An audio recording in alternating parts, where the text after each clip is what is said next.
Bonsoir, je suis ravie de vous retrouver sur la chaîne Achani pour une nouvelle histoire spéciale Halloween. Une histoire de vampire, ou presque. Une histoire de Marie Pagoulatos, illustrée par Emmanuel Toula, des éditions Lire. C'est parti.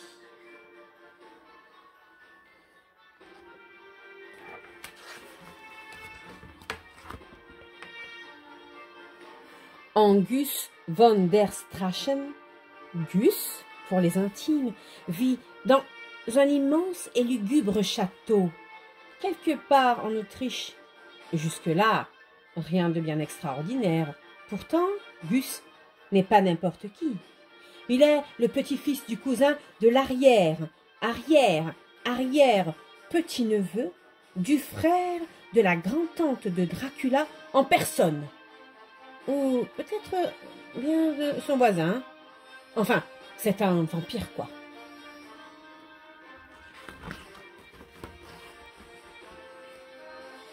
Chez lui, Gus ne se sent pas encore à sa place.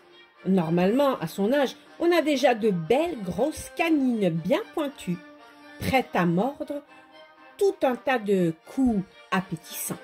Mais lui, il a toujours ses dents de lait. Ces petites dents de bébé qui ne veulent pas tomber. Il est la risée de sa famille.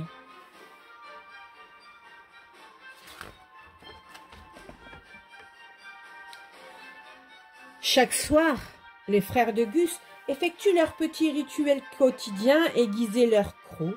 Et chaque soir, le petit garçon leur demande s'il peut les observer. Mais c'est toujours la même réponse. Tu auras le droit le jour où tu auras tes canines minus.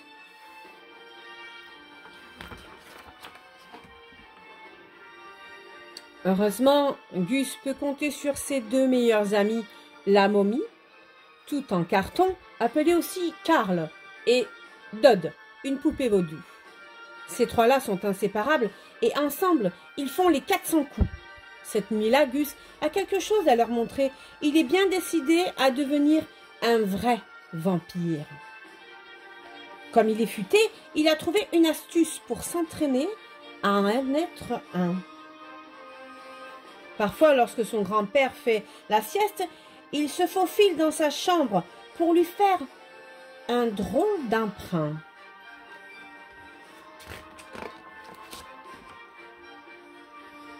Oh, regardez ça, les gars!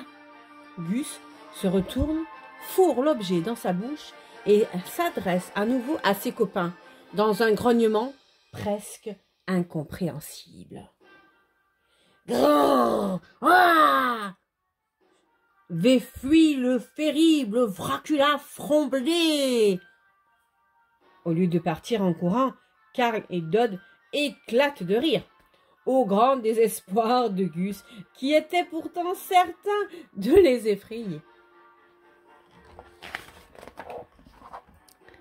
Mais qu'est-ce que c'est que ce truc?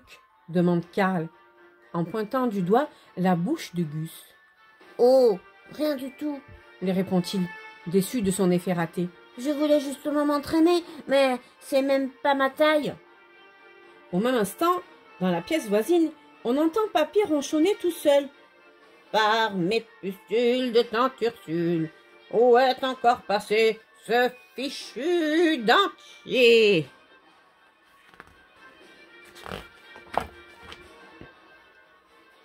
C'était à ton grand-père? S'esclaffe Dodd. Tu as piqué les dents de ton grand-père? Alors ça, c'est fort, ajoute Karl, amusé. Mais tu sais rien, ne t'oblige à ressembler à tout le monde. Pourquoi n'essaierais-tu pas de devenir autre chose? Comme quoi? Demande Gus. Pourquoi pas une momie comme moi? Ou une poupée vaudou comme Dodd?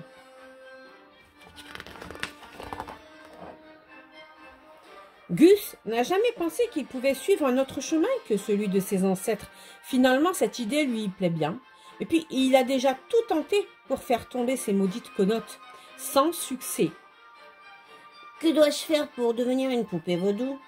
Ah, ça, c'est mon domaine, claironne Dod, tout fier. Je vais te montrer. Le petit bonhomme de toile retire l'une de ses aiguilles plantées dans son corps, tout mou, pour la piquer dans le ventre de Gus. Aïe! Ça va pas ou quoi? Tu m'as fait mal! Crie le petit vampire. Oh, pardon, excuse Dodd. Normalement, toi, tu ne dois rien ressentir. Je n'ai pas envie d'être piqué partout, je préfère être une momie, conclut Gus.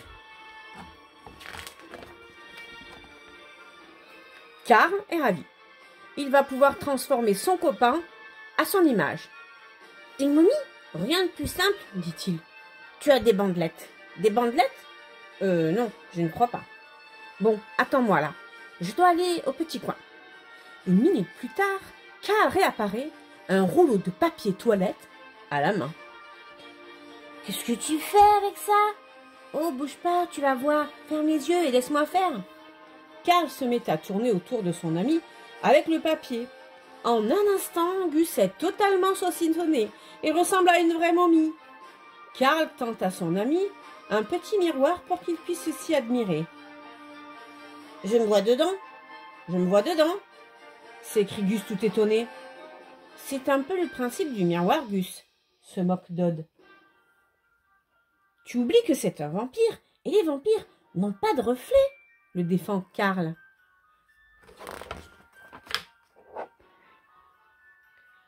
Toutankhamon explique ensuite à Gus que désormais il ne vivra plus la nuit, mais la journée. Gus découvre également que son lit ne sera plus un cercueil, mais un sarcophage, bien plus grand, mais nettement moins confortable, selon lui. Et surtout qu'il n'aura pas besoin de dents, puisqu'il ne sucera pas le sang. Tout cela est nouveau pour Gus, qui est très content d'avoir enfin trouvé sa voie.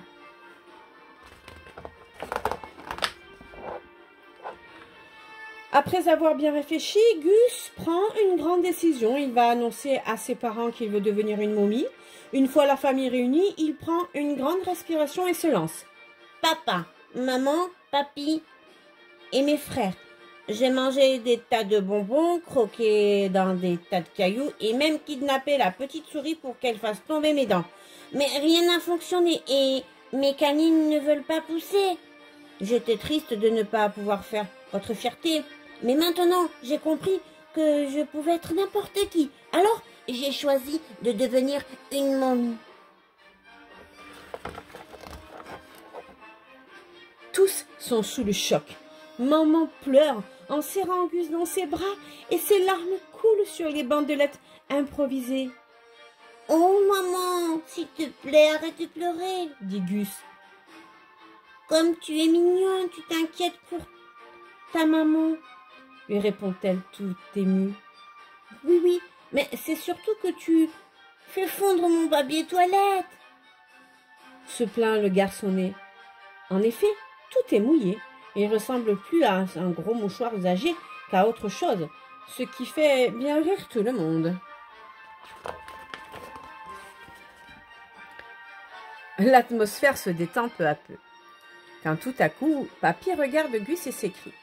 « Par mes ailes de chauve-souris, on dirait bien que ça bouge par ici. » Gus sent quelque chose dépasser de sa bouche.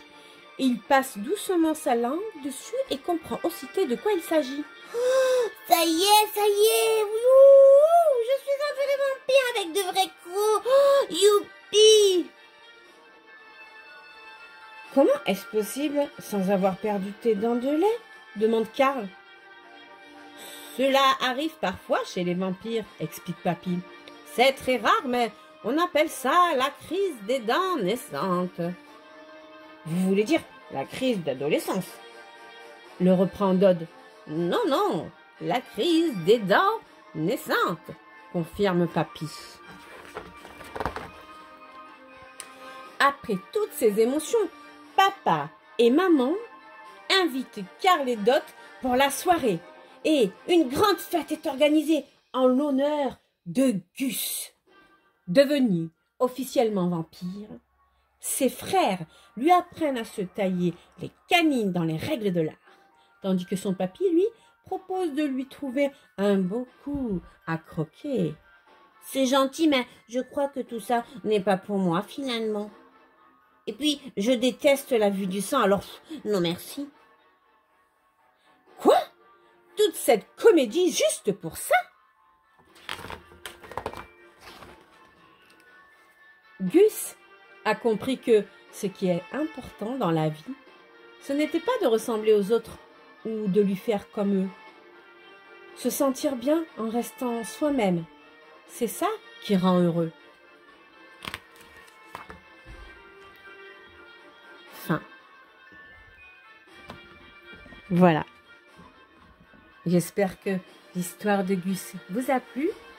Je vous invite à mettre un petit pouce. N'oubliez pas de déclencher la petite sonnette pour recevoir la petite cloche, pardon, pour recevoir toutes les nouveautés. On se retrouve pour une prochaine histoire. Surtout, je vous réserve de nouvelles histoires sur le thème de la fantaisie, de la féerie et de la magie sur les terres celtes. Au revoir. Bonne fête d'Halloween. Bisous, bisous.